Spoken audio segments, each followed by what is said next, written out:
Our Sixth Grade Sugar Babies by Eve Bunting. Copyright 1990. Chapter 12. Ophelia's door was propped open as if she hoped her father would walk in any second, and she didn't want him to even have to turn the handle. Mom and Ophelia sat together on the couch, as close to the phone on its little table as they could get. The room was still filled with the drifting scent of roses. I guess I must have looked as weird as I felt, because Mom stood up when I blundered in, and Ophelia did too, but more slowly, holding on to the couch, her face as pale as paper. "What is it, Vicki? Did you find out something?" "No." I rocked my make-believe sugar baby against me, swaying from side to side. "What's wrong?" Mom came closer and bent to look into my face. "Why on earth are you wearing those sunglasses? It's night time."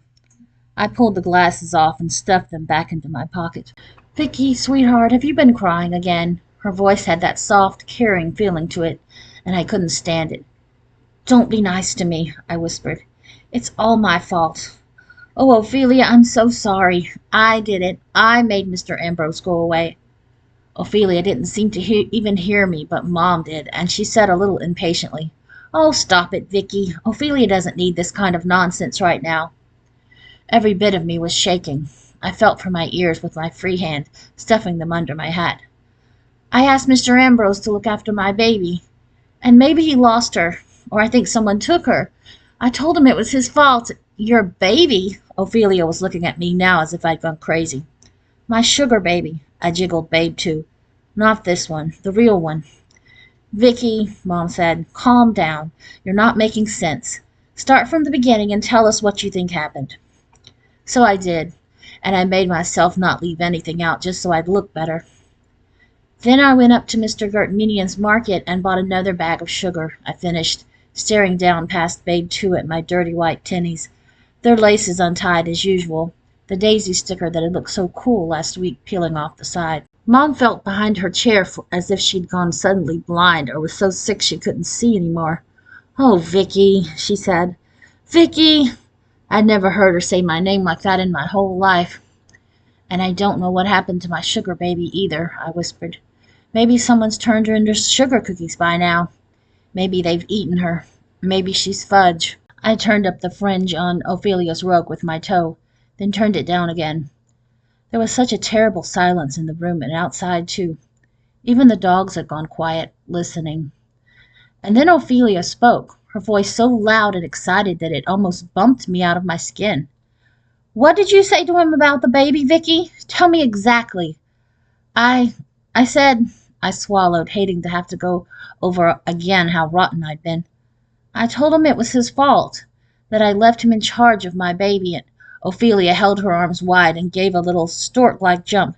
"That's it! He's gone looking for the baby." Mom had bounced up too, though I could tell she had no idea what Ophelia was talking about. "I know where he is," Ophelia said. "I'm going right now to get him." "You know?" Mom said. "Wait, Ophelia. Wherever it is, Vicki and I will come with you." Ophelia was headed for the open door. "Have you got your purse?" Mom asked her. "Do we go in the car? Have you got your driver's license, Ophelia?" "Oh, oops." Ophelia ran to the table and grabbed her shoulder bag. Even so, when we got outside, Mom said, "Let me drive, Ophelia. Just tell me where we're going." Anyone with half an eye could see that Ophelia was in a non-driving state, but she was also in a non-listening state, and she jumped right behind the wheel and turned the keys that she'd left in the ignition. Mom and I hardly had time to clamber in too before we were in reverse, jerking out of the driveway and jouncing up the street. I fastened my seatbelt, staying quiet, hoping they'd forget I was in the back, hoping no one would remember to get mad at me, at least not for a while. I couldn't believe how calm I felt, though, as if something bad had risen out of me the way steam rises from a kettle. Whatever happened next couldn't be worse than what had already happened. "Can you please tell us where we're going?"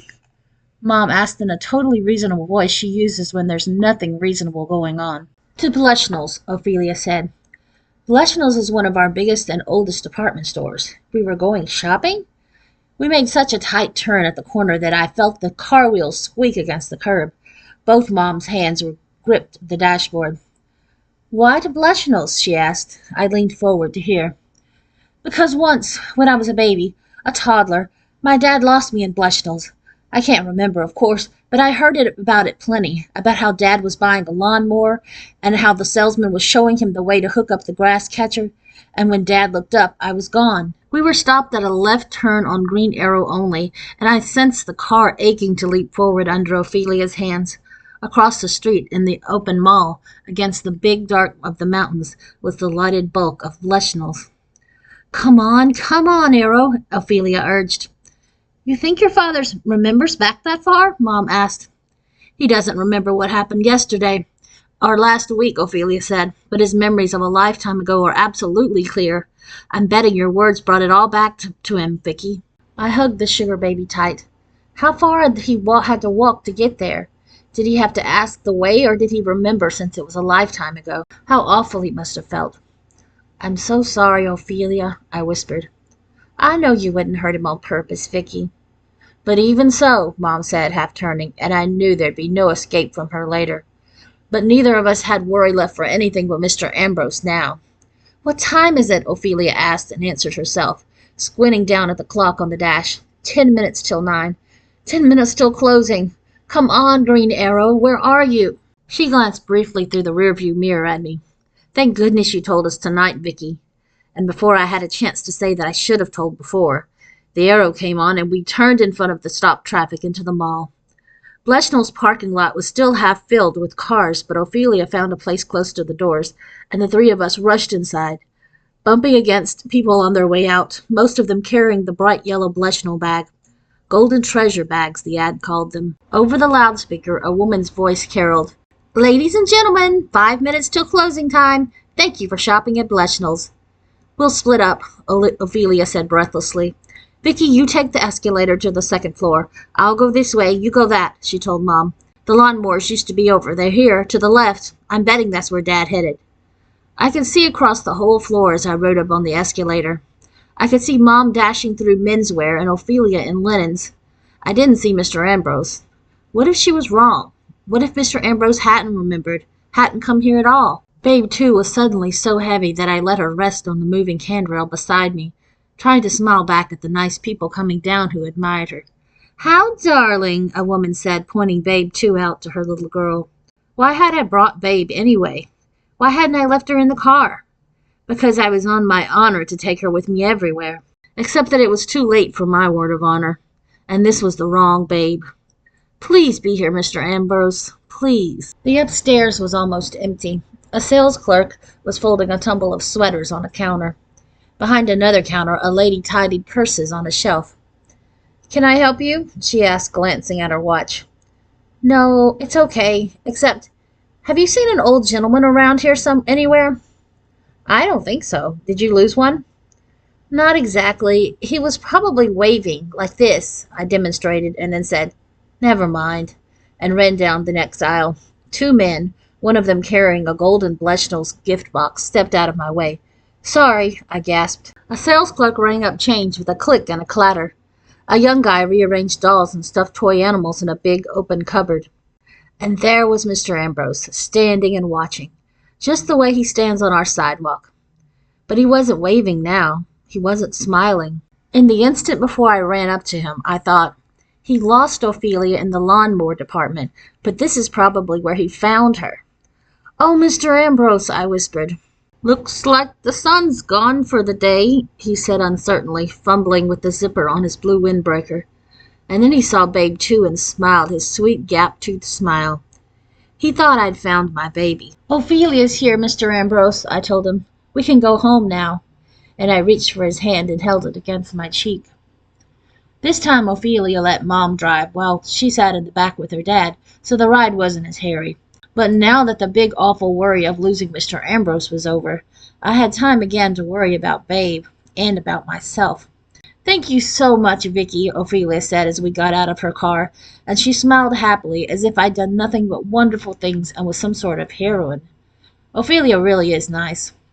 Don't be too hard on her, Beth, she said to Mom. I imagine we did a few iffy things ourselves when we were her age. Probably not this iffy, I thought. I hope you find your sugar baby, Vicki, she added. I hope so, too, but I doubted it. Mr. Ambrose waved us goodbye. Wouldn't be surprised if it storms, he said, peering up at the cloudless, star-strewn sky. Right now, I'd be surprised if it didn't. Chapter 13. Mom and I sat at our round kitchen table. Most of our important discussions have taken place at this table. I think King Arthur and his knights had the right idea. The table's a good place for important discussions because there are things to mess with so you don't have to look at the person opposite. There's the napkin holder and the salt and pepper shakers and the candle in its blue china candlestick. You know what you did was dishonest and wrong, Vicki, Mom said. I'm not going to lecture you about it because I think the lesson was well learned. And I think what happened tonight was punishment enough. I nodded, not looking up from fanning the napkins in their holder. Did you search for Babe? Really search? She asked. I nodded again. The two little kids, the Garcia boy and... I asked them. They didn't take her. And I checked everywhere else on the street. I even went into Ophelia's and... Did you check this house? Babe's not here, Mom. Where could she be? Anyway, I left her with Mr. Ambrose right out there where anybody could steal her. I swallowed. Vicki, I know part of the reason you tried to cheat was because you wanted so much to see Keiko. That's right, isn't it? Yes, but I didn't want an F. I'd hate to get an F. And I didn't want to look stupid in front of Mrs. Oda in the class either. I'm sort of Mrs. Oda's pet, or one of them. I like her to like me. Mom almost smiled. I see we're going to have total honesty here. I shrugged and poured a little stream of salt from the shaker into my hand. Thank goodness she didn't add "at last" to that honesty bit. That would have been awful. And what are you going to do about her? Mom poked Babe, too, with her finger. I'd left the sugar baby on the table between us. I wish I hadn't. She was a horrible reminder. Why hadn't I hidden her under my chair?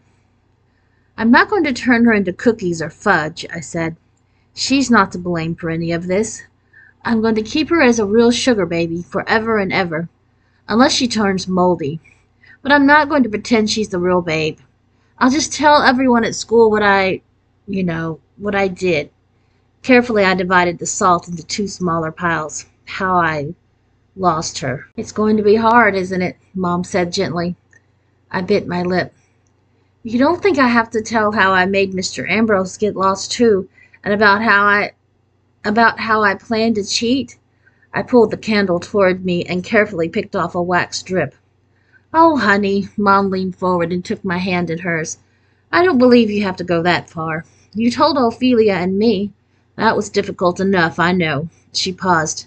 What's important is that you tell enough so that you can feel true to yourself again. Do you understand, honey? I nodded. Mom squeezed my hands. Maybe I'm fooling myself, Vicki, but I don't think you would have gone through with the cheating part. Not when it really came to doing it. I wasn't certain. I hoped she was right. About Keiko, she went on. It seems, I interrupted. I know I've proved I can't be trusted. You don't have to tell me. Vicki, you're 11 years old. You're not all grown up. That's what this proves. You looked for the easy way out instead of the right way. No, I won't let you go to take care of Keiko. But even if this hadn't happened, I don't think I would have allowed you to go. I jiggled the pepper shaker and felt my nose tickle a warning. Do you hate me, Mom? Hate you? Of course not, silly. I love you. And I'm proud of you for coming through in the end. She opened her arms. Come here. I came and sat on her lap, which isn't easy anymore since I'm such a lump with my legs trailing on the floor and my arms as long as a gorilla's. But sitting on Mom's lap still feels good. So, it's bedtime, she said at last, pulling off my hat and smoothing my hair. You can have the shower first. Be sure to leave me some hot water. I'll be up later to tuck you in. All right, Mom. Thanks. I love you too. Before I got in bed, I stood by my window looking across the street at Thunk's house. Lights glowed in almost every window. The one above the porch that I thought might be his was dark, though, and wide open, the inside as mysterious as a cave. I'd never been in a boy's room except for my cousin Salvo's, and his didn't count. His had smelled. Thunk's wouldn't. Was he lying there asleep, his blue eyes closed, dreaming of Cynthia Sanders?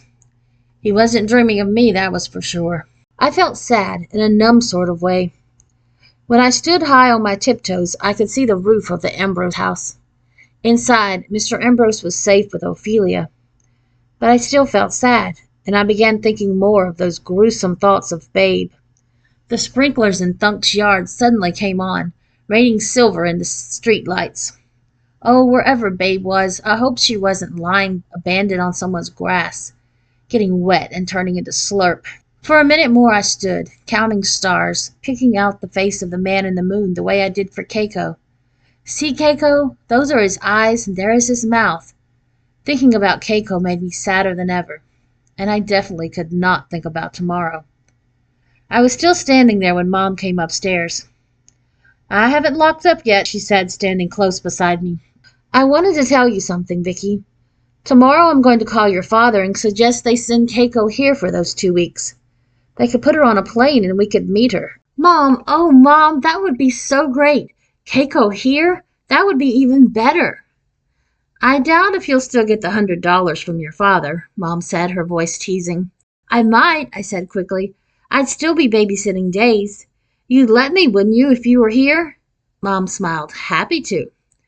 Reflected in the window, I could see the two of us, shimmery soft, somehow beautiful. Will you mind a whole lot, Mom? I mean, I know it's hard for you with Keiko, hard to deal with Dad. Maybe it will get easier if I put more effort into it. Mom gave my shoulder a little nudge, the way Ellie does sometimes. Anyway, it's not your dad I'm inviting. I'm not ready for that yet, kiddo. We smiled at each other in our window mirror. That's okay, I said. It wasn't until I was in bed, listening to Mom finally locking the downstairs doors, rattling the chain in the lock, that I remembered another awful thing.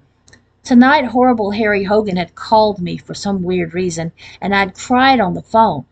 He'd heard me, too. There was no way he could have missed that. How humiliating. I burrowed into my pillow, then came out again because someone was calling. Vicki! Vicki! It was Mom, downstairs, her voice so excited and urgent that I threw off the bed covers and jumped with my heart hammering. What, Mom? What happened? Come fast, Vicki! You'll never believe what I found! Even as I raced down the stairs, I knew. But how could it be? Where are you, Mom? Here, in the dining room. I ran in. Our side patio opens off the dining room. There's an outside light, and Mom had switched it on while she checked the locks, the way she does every night. She stood sideways to me now, glancing back at me, then pointing outside. I raced over beside her. There was the dusty glass patio table, the 4 white metal chairs, the plants in their pots, and, carefully hidden from the driveway between the big rubber tree and the wall, was Babe. Snug in her basket, she smiled happily up at us. Oh, Babe! I squeezed past Mom, lifting my sugar baby, cuddling her against me. Oh, I'm so glad to find you. Are you all right? But how did you get here? How did she get here? I asked Mom. I bet Mr. Ambrose brought her as soon as you left today. He was taking good care of your baby, hon, just the way you asked him to, tucking her safely out of sight. But then he didn't remember. Oh, criminy! I collapsed into one of the chairs. Don't sit there, Mom said automatically. You'll get your PJs dirty. Then she came out and sat in one of the chairs herself, beaming across at Babe and me. I'm really glad for you, Vicki. Really, really glad. I guess tomorrow's not going to be so bad after all, I said. But I still have to tell what happened, don't I? I let the sentence trail away, hoping Mom would finish it for me, hoping maybe she'd say, I don't see why. Nobody knows your sugar baby was even missing. Why tell them? But of course she wasn't going to say that. Whatever I did tomorrow was going to be entirely up to me. Chapter 14. I got up very early the next morning because I had things to do. Babe and I were ready when Ellie came. I noticed right away that she was wearing her sister Cam's silver belt, the one like Cynthia Sanders. I see your sugar baby has a nice new outfit, Ellie said. She looks terrific. I picked a piece of lint off Babe's pink corduroy skirt and top. Thanks. I hadn't changed Babe 2's clothes this morning, but I'd promised her I would when I got back from school, and I'd told Teddy to keep her company till I got home. I'm sorry now I made Sweet Sam be Superman, Ellie said. I bet he's bored to death with his crazy outfit. I know I am. We were passing Mom's office window, and we called goodbye. Like my new purple socks? Ellie asked, lifting a foot. I got them yesterday. Before I could answer, she spotted the extra thing in Babe's basket and bent to inspect it. What's this? A paperclip chain, I said. It's for Mr. Ambrose.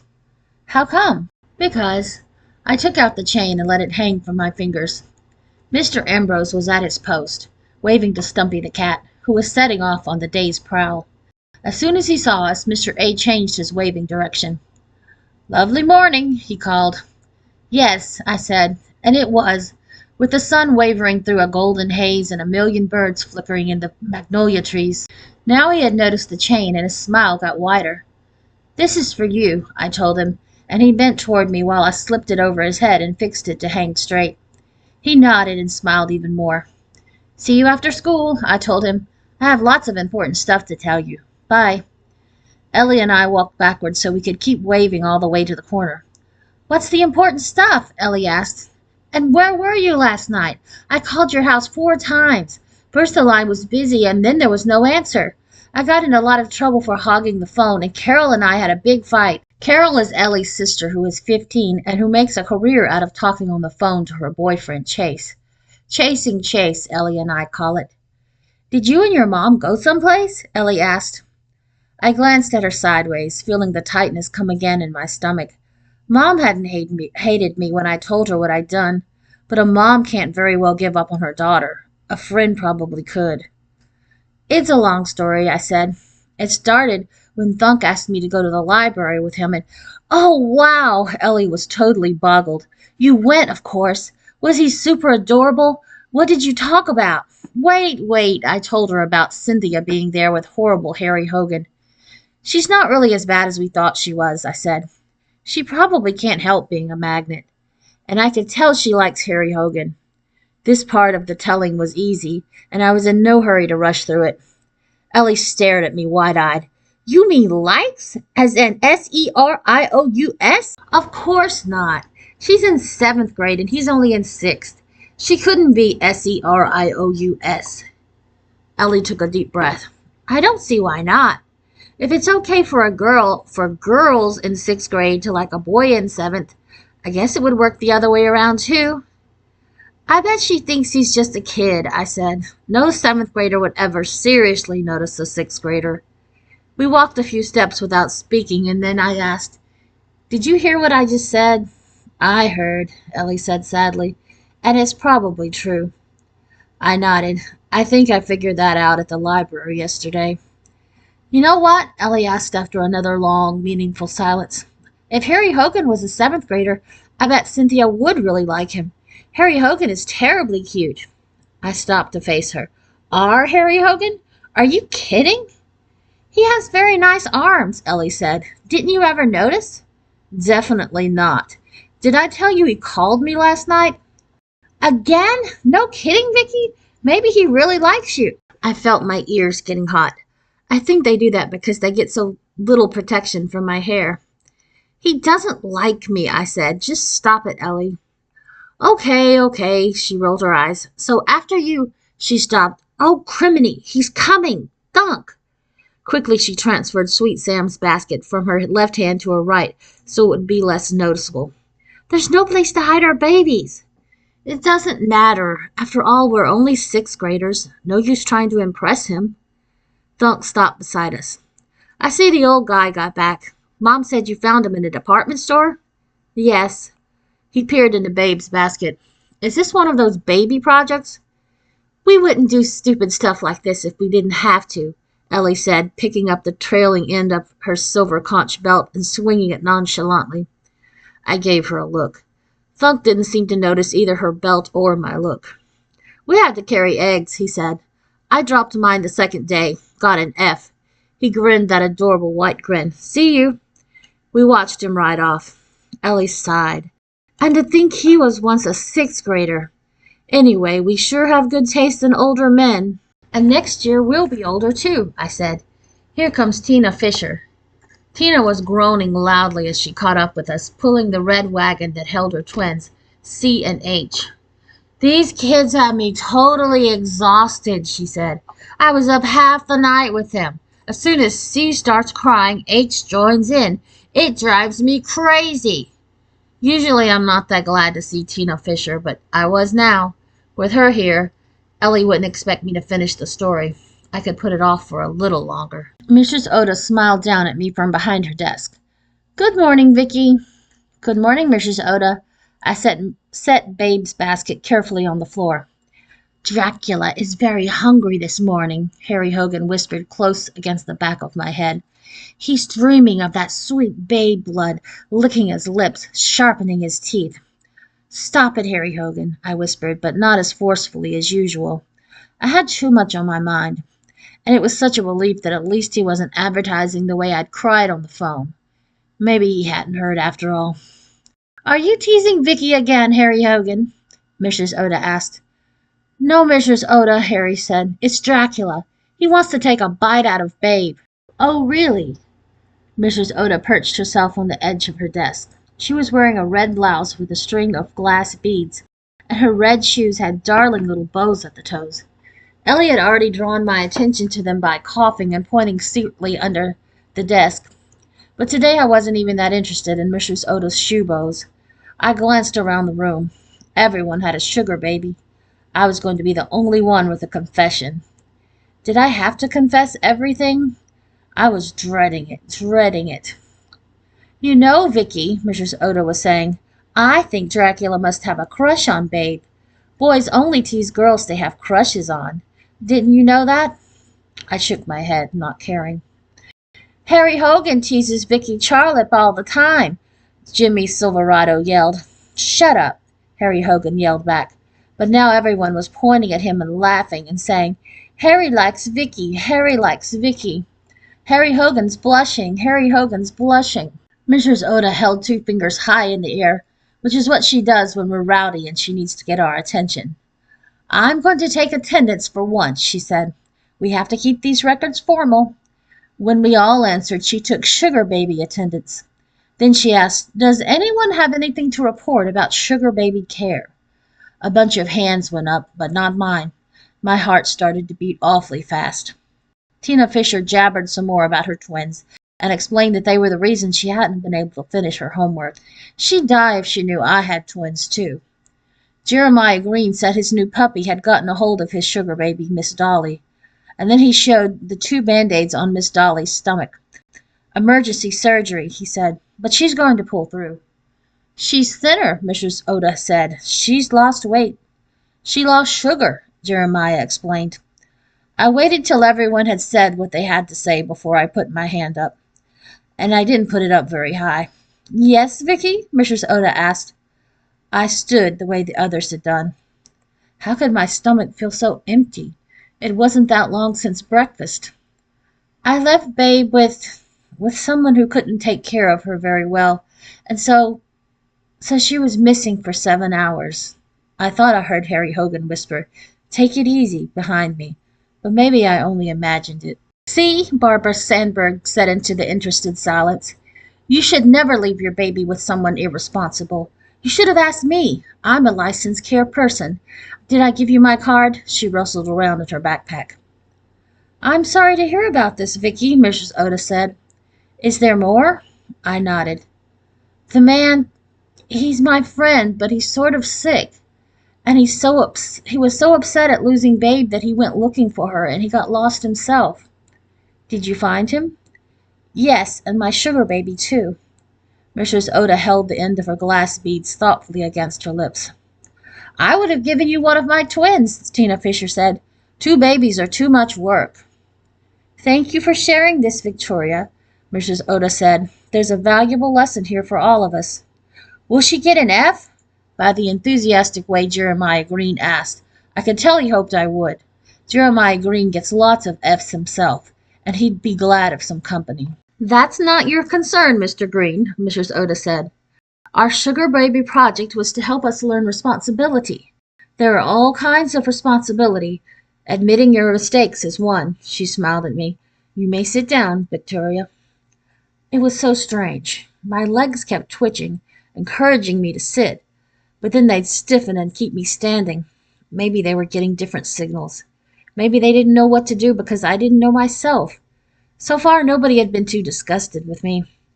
But that was because they didn't know everything. I should stop now. Mom had said I didn't need to confess the whole story. Sit, I told my legs. Sit. Keep quiet, I told my mouth. But the words came out anyway. I bought another bag of sugar. I fixed it up to look like Babe. I was going to bring her to school. Mrs. Oda's face changed. I couldn't look at her any more. I watched my fingers space themselves flat on the top of my desk. There was a lot of whispering. That was pretty smart, someone said from the back of the room. I thought it was Jeremiah Green. Ellie had turned to look at me, her mouth an O of horror. You were going to cheat? Mrs. Oda asked. I nodded. But then we found Babe. This is the real Babe, honest, Mrs. Oda. See where she has a face and back? And Ellie jumped up. Vicki wouldn't have cheated even so, Mrs. Oda, even if she hadn't found Babe. I know she wouldn't. I had my head bent, studying my fingers, but I flashed a quick look and a quick smile at Ellie, who was all pinked up now. Thank you, Ellie. Thank you. 2 people believed in me, Mom and Ellie, and they were 2 people who knew me pretty well. And what do you think, Victoria? Mrs. Oda's voice was as soft as Mom's had been last night. I shrugged, watching my fingers again. Well, I don't think you would have cheated either, Mrs. Oda said. 3 believed in me. 3. Anyone with the courage to stand in front of me and the whole class and say what you said when you didn't have to isn't a cheat at heart. Thank you, I whispered, and this time when I told my legs to let me sit, they did. Take out your notebooks, students, Mrs. Oda said in her absolutely everyday voice, as though nothing out of the ordinary had happened. I heard my heart slip back into its normal beat. Was it over? Was it all over? I thought we might write sugar baby birth notices to go in the school paper, she said. I'll print a sample one on the board. Pretty soon we'll be writing death notices, Judy Patrone said. My mom wants Corky back on Saturday. We're going to have homemade ice cream. Oh, yuck, grosso. George Cuesta began to ping out a tune on his retainer. It was the sad trumpeter call that's played at the graves of dead heroes. I slumped a little in my seat. It was over. Oh, thank goodness. Are you okay? Ellie whispered, giving me a sympathetic smile. I nodded and opened my notebook, and the first thing I saw was the family tree I'd drawn yesterday. Keiko. I began to imagine her here, Mom and me taking her to the kid space and to feed ducks at the Arboretum. Vicki, Harry Hogan tapped my shoulder. What? When I turned, I saw that he was holding a folded paper. Hey, Harry Hogan's passing Vicki Charlip a love note, Tina Fisher said. Honestly, Tina isn't so busy with her twins that she misses anything. It's not a love note, Harry Hogan said.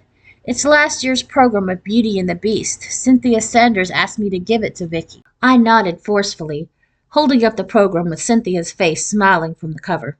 I'm going to use it for play publicity, I said.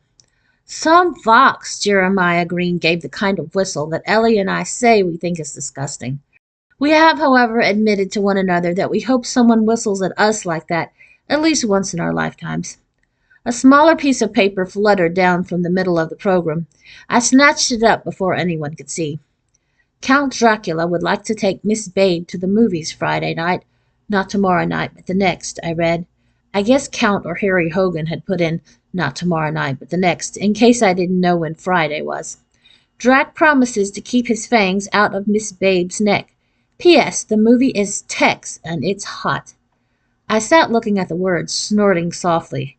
Did Harry Hogan mean I was to bring Babe to the movies, and he'd bring Dracula, and we'd all sit together? Did that mean this was a date? Was this just his weird way of asking? A date! I began to get an excited, jumpy feeling inside. 2 phone calls and a SERIOUS date. Wait till I tell Ellie. I checked my ears, then got my pen and wrote, Miss Babe accepts Count Dracula's invitation for Friday, not tomorrow night, but the next. I held the note over my shoulder, close to where my right ear would have been if I hadn't tucked it in. Maybe I could wear my hat Friday? But why bother? After sitting behind me since first grade, Harry Hogan had seen my ears lots of times. I saw his hand come up to take the note, and I turned my head just a little bit more. And believe it or not, Ellie was right. Harry Hogan has very nice arms.